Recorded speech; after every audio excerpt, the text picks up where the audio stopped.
Misconceptions is that all property is good property, and that is not the case. Right. Buying a property can be one of the biggest decisions in life, and for many, also the most overwhelming. From understanding the market to negotiating the right price, it is a process that is very daunting and probably also full of unknowns.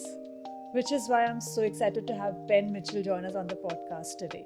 Ben is an experienced and reputed buyer's advocate from your key advocacy here in Melbourne, and he has helped countless clients navigate the property market with confidence, turning what can be an often stressful journey into a very rewarding experience. In this episode, Ben is going to share practical tips that can be used when entering the property market, the common mistakes that can be avoided, and just the general breakdown onto how to approach the market like a pro. So, whether you're a first home buyer or you're looking to make your next investment, this episode is packed with insights that will help you make smarter decisions. Ben, thank you so much for joining us on the podcast. Pleasure. So excited to have you. I think just very excited to grab your insights on the property market and share it with anyone who's looking to buy. Yeah, great. Or either first home buyers or even property investors. So thank you for coming on it and being willing to share all the tips and insights that you have. Thank you. I'm excited to be here, and I do love sharing any little bit of tips that I can with your audience. Great, thank you so much. But Ben, I just wanted to start with understanding, like, for someone who's new to the property market and looking to buy, where should they start from, or what should they be thinking? It depends on your goals and what you're after. So some people, property is purely an investment vehicle, so capital gains can be really important. And sometimes you can't afford to live in one of those growth properties in the suburb that you want to, purely because of your budget. So some people will do rent investing. So they might live and rent where they want to live, and they'll purchase elsewhere. A lot of people are purchasing into states such as WA, Queensland, where they're really getting big capital growth and also good cash flow returns. So they're more your investment buyers. If you're somebody who is buying more for security, you want to own the property that you live in, but you still want to have that avo smash, you know, down at the cafe on Chapel Street or wherever it might be, then obviously your goals are a little bit different. So the first piece of advice I would give somebody is work out what is important to you, and then you can start the process from there, whether you're going the investment route or whether you're going the owner-occupier route. Okay, right. And are there any big misconceptions that people have when they get into the property market that you see that they Yeah, there is. I think one of the misconceptions is that all property is good property, and that is not the case. Okay. And that's for both avenues that you might take. So I only work with owner-occupiers in Metro Melbourne, so I'll focus on that side of things in this chat. Yes. A lot of people that do come to me are either first home buyers, or maybe they're upgrading into their second home. They've got a young family, and that first property is really important. And if your budget only allows, and you want to live in the inner suburbs, and it only allows for, say, apartment living, for example, there is a big difference between a good apartment and a bad apartment. So I certainly stay clear of a lot of the large towers with all the bells and whistles, because you get high owners corporation fees, you get minimal, if any, capital growth at all. Whereas some of the older, maybe they're not so pretty blocks, but they've got bigger floor plans, maybe you can do a renovation, or it's already been done. They're the types of apartments, if that's what you're looking for, you're still not going to get capital growth like you would on land, but you're still going to get something, and they're going to be lower maintenance as well. They also rent really well, so if you're keeping that property in the future and you're upgrading to the second one, they're really, really good rental, low maintenance, good cash flow properties as well. I think that's a good insight, because a lot of times people get swayed away by all the fancy looking apartments and the buildings and everything. And I think it depends on where in life you are. If you're at the beginning of your journey and you're wanting to build wealth, it's probably not the avenue to take. But maybe if you're nearing retirement, or you're slowing down and you want to pay the extra to have what you want, then it's a different story. But everybody's situation is different, and I'm not here to give sort of financial advice. I'm just here to guide people towards the property that is as close to their brief as possible. Sure. And when you say not every property is good property. Are there any important considerations that people should keep in mind when they're actually looking to buy properties? Yeah, I mean, there's some pretty simple things like don't buy right on a train line, or don't buy right on a freeway or a highway, things like that. Sure. But I think it also comes down to your due diligence that you're doing when you are looking at property. So I've got a story from this weekend actually where we had a client, they found a property that they loved. It was a beautiful warehouse conversion in Abbotsford. It was really unique, it was really different, and it ticked all of their brief. We knew it was going to be within our budget, looking at the numbers and comparable sales, and we were prepared to go there. But when we got the building inspection done, it turned out that the roof actually needed replacing. And if you think about a warehouse conversion, it had all the metal beams running right the way across as well. And the builder's advice was, it's not a 5-year job, it's actually a yesterday job.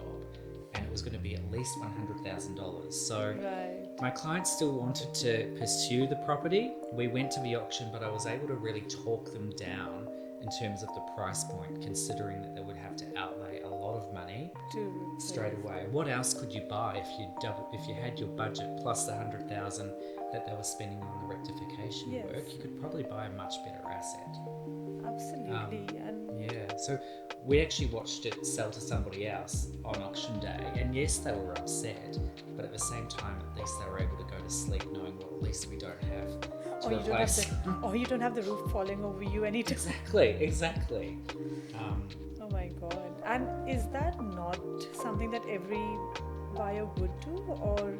No, I mean, it's all buyer beware, so buyers have to do all of their own due diligence. So some buyers won't get a building inspector through. When you're working with myself, and I would imagine most buyers advocates, it's non-negotiable to get a building and pest inspection done, because I'm not a builder. I can't look and see what's going to happen. You need to be fully informed during this process and making your financial decisions. Right, okay. And now it's wonderful that you did help your clients out and showed them the real picture of what that property was worth, versus they would have just bought it at a price that was out there and then realized that they had such a huge amount of money to spend on it straight away. Exactly. And it wasn't even a 5-year project, because they had a view to do a bit of work to it, so they could have encompassed that in, but the building inspector's advice was it was actually overdue. Right. No, that's great. But Ben, tell me, as a buyer's advocate, that's a great value that you bring into it. But how does the process start? Like, so anyone looking to buy property, would they come straight to you, or? Look, people do come straight to me sometimes, but most of the time they've been going through the process and they've been burnt a couple of times. So a key word that you might have heard would be underquoting. So quote it low and watch it go. So buyers will think, yes, it's in my range, or maybe I'll put a little bit extra in case it goes above, but often it'll go significantly higher. Or sometimes maybe they're just scared to make the actual jump because they're so uncertain, they've never bought property before. So there can be a few barriers there when people come to me. My first step when I'm dealing with a new client is all around initial research and education of the current market. So I'll use Melbourne suburbs for example. So if somebody might be saying, we want a 3-bedroom townhouse or house in South Yarra, it's non-negotiable, we need the 3 bedrooms, but we keep missing out. Every auction we go to, we miss out. I'll do research and show them sold data in South Yarra of houses and townhouses that show that the reason why you haven't been able to purchase is because your budget might be 1.3, but these properties are actually selling for 1.5. Here's the sales data to prove that. Perhaps if you lost the 3rd bedroom, you can see here are some examples that are within your budget. So it's about realigning expectations. And making it realistic. Exactly. And then saying, maybe if you just jumped over Dandenong Road into St Kilda East or Caulfield North, you can actually get 3 bedrooms within your budget and probably on bigger land. And we all know land is king when it comes to investing. So the first step is to give my clients all of the information so that they can make an educated decision on which way they're going to go with their property search and not waste time looking at things that are just never going to be realistic. So that's certainly one point. Another point is guidance around poor quality properties. I only like to buy A grade property for my clients because it needs to serve them in the future. It needs to tick all of the boxes, but it has to be good as well. There's no point buying a property that looks right onto the train line. You'll wake up and every morning and getting dressed in the bedroom and the train's going right by, or it's waking you up, as an example. No, absolutely. And I think I actually can talk from personal experience. Years ago, we were new to the property buying market, and I think we took over 7 months to kind of find something that ticked all the boxes for us, right from the budget to the location to the size. And oh my god, it was a frustrating, overwhelming experience. It is. And when you've got nobody on your side, I mean, yes, the agents are all lovely people and they're very friendly, but you've got to remember they are working for the vendor. Their job is to get the best result for the vendor. So I think it is very worthwhile to have somebody on your side. I wish I'd found you years ago. But no, it is an overwhelming and a daunting experience. And I think a little bit of guidance would go a long way. And sometimes some realistic information as well. Sometimes I do tell my clients things they don't necessarily want to hear. But sometimes after going through that process for, say, 7 months, they're ready to hear the accurate information. And it also is a good, wise decision to not burn yourselves out and then engage with a buyer's advocate. You might as well do the right thing from the start. So there's so many people that come to me and they say, we first started looking 2 years ago and we got so over it, so we gave up after 6 months, and then we picked it up another 6 months later, and then we gave up again. It's a really common theme. And that actually takes up all your weekends, all the evenings, because you're looking up online on real estate and domain, and I think it's but now you're doing a great job. I have a list of questions from my clients that I made a note of so that we don't miss out, because everyone who, even all the not first-time buyers, but maybe people who are looking to invest, they get lost as well, even though they've done it before. So it's important to know the right things, and especially coming from an expert like yourself who knows the market, who's been in the market in and out every day. So that's great. And this one's, what should buyers look for when evaluating a property beyond the aesthetics? What should they look for? Well, location is probably the key one. Sure. If they're buying as an investment, then I always think like an owner-occupier. Would you live here? Would you let your kids or your family live here? Look for key points of difference. So we'll go back to apartments. A key point of difference might be if you're in the inner suburbs or a townhouse even. Does it have 2 car parks? I mean, that might sound silly, but that's a big point of difference when you go to resell or rent the property out. Right. It's definitely, in the world where we are now, where so many people are working from home, an extra room, it doesn't necessarily have to be the size of a bedroom with robes, but an extra room that's big enough to be a study space where you can lock your work away and still have that separate area. Sure. Always, it's points of difference for me. Sure. And I think from the sound of it, aesthetics would be kind of the last of the lot of what you need to consider. Or Look, I think as long as it's in good condition. So my background was in property management. Right. So I'd often go into properties and go, okay, well, if you put new floorboards and carpets in the bedrooms, painted the walls, new light fittings, and maybe new blinds or something like that, it'll make a world of difference, and it's a small outlay. So if it's a property that needs cosmetic touch-ups, that's completely fine. But as soon as you get into more structural stuff in the current climate, buyers are less inclined to buy that sort of property because of the costs involved, the labour hire, things like that. Sure. But if you were a tradesperson, that could present an opportunity for you because people aren't buying those sorts of properties. Sure. No, absolutely. That's great advice. And for someone who is in the market, are there any red flags like that they should watch out for when inspecting properties? Like cracks in walls. Look, a lot of properties you're going to expect some movement. You know, I've been in one property where it was literally splitting in half like the Titanic. That was a big red flag for me. Mold in bathrooms, that's something to look out for. Always get a building and pest inspection, even if you're only looking at an apartment, because they will do moisture tests behind the walls, and that's the only way you can find out if there's a leaking pipe behind there. It could be a leaking pipe from upstairs. You don't want mold growing in there because that is a huge issue. Yeah, no, that's important. And I think, in my understanding, I always thought building and pest inspection is what someone would do all the time, but I guess not, right? A lot of people don't do them because, particularly if it's an auction and you're spending, say, $600 without any guarantee of an outcome, if you're a first home buyer who's got a tighter budget, that can be a significant outlay.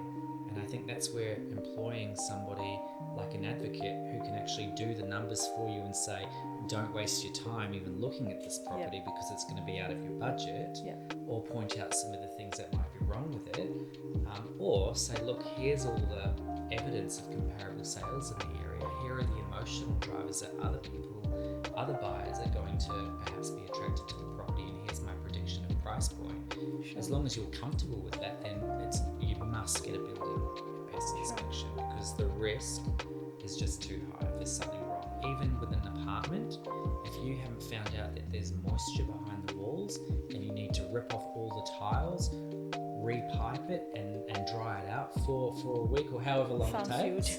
Yeah, I know. Yeah. Now, with the inspections though, like if someone went out, got a property at an auction, could they have that as part of the contract that they would only proceed after the inspection? Not at an auction. An auction is unconditional. So you need to have done all of your due diligence prior to the auction.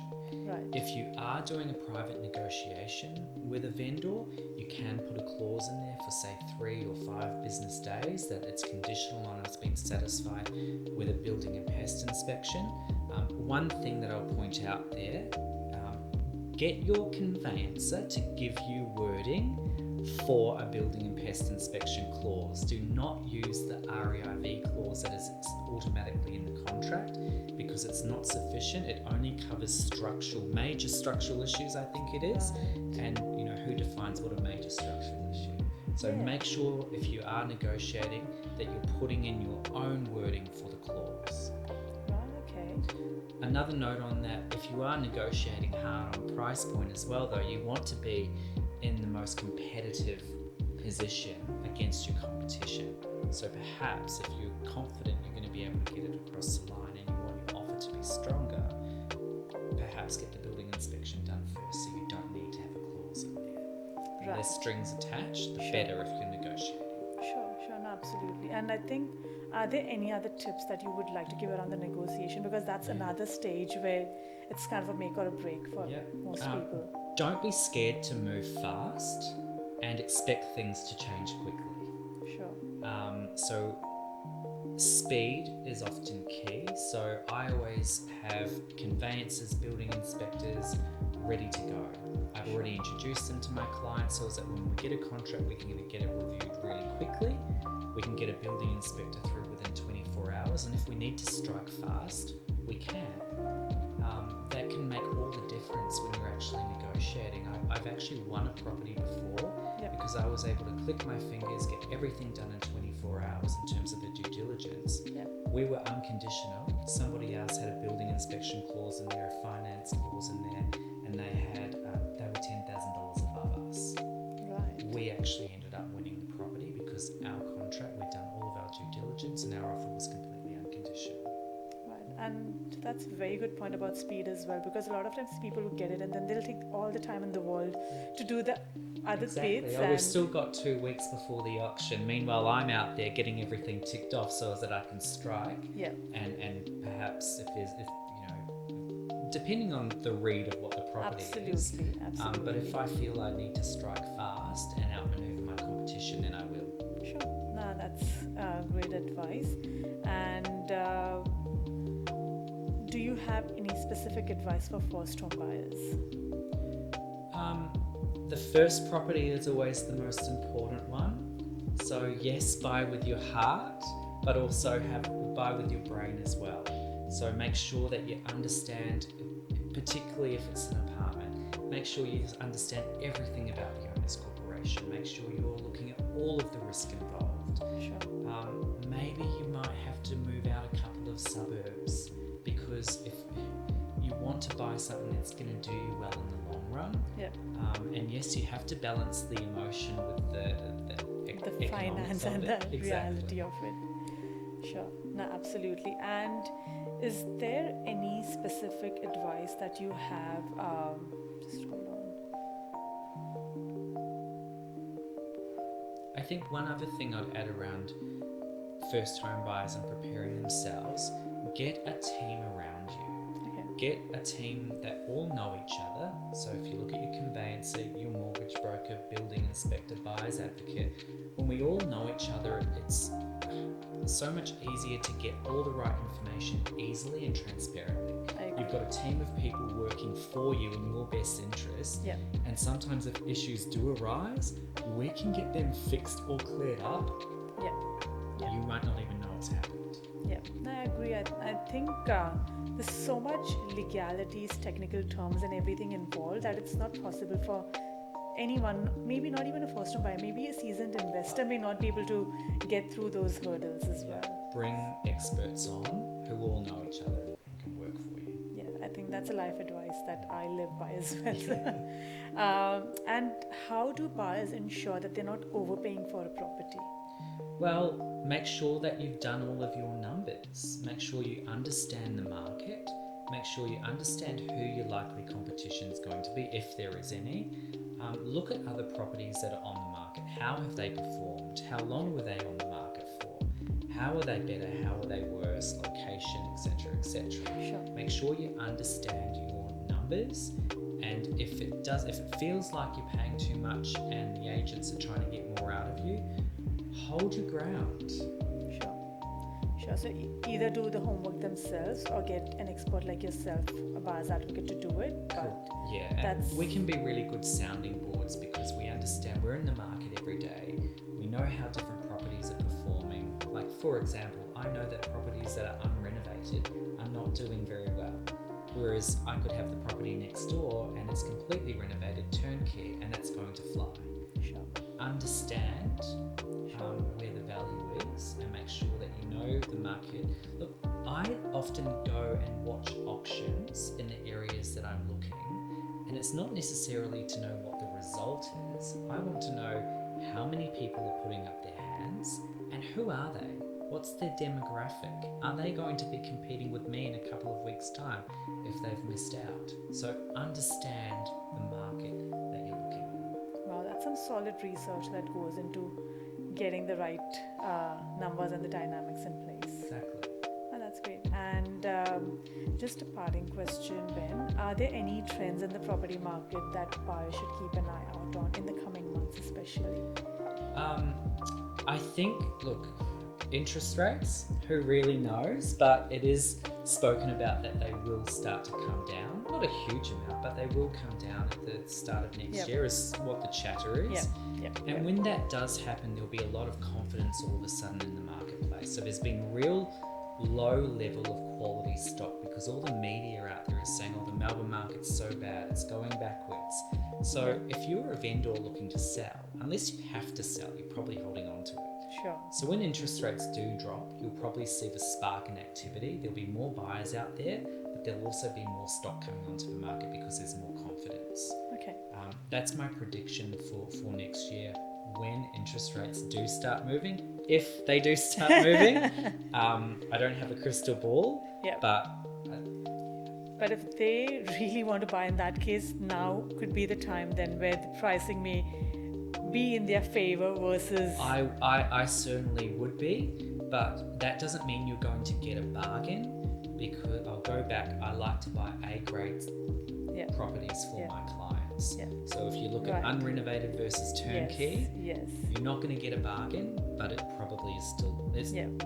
Because all of the best properties are being held off. Correct. But I'm not a believer in timing the market. Nobody can time the market. If you want to buy and you're ready to buy, buy. No, absolutely. That's some great advice, Ben. Thank you so much. I think it would definitely help a lot of the people in the market at the moment understand the things that they need to do and not do. So thank you for your expertise and insights on that. It's okay. I hope it's been useful. It has been really grateful. Thank you so much for joining us today. Thank you. Thank you for tuning into today's episode, and I hope you found the advice and insights as valuable as I did. I'd love to hear your thoughts as well, what resonated with you, or what would you like to hear more about in the future episodes. So please share your thoughts below. Until next time, keep learning, keep growing, and let's level up together.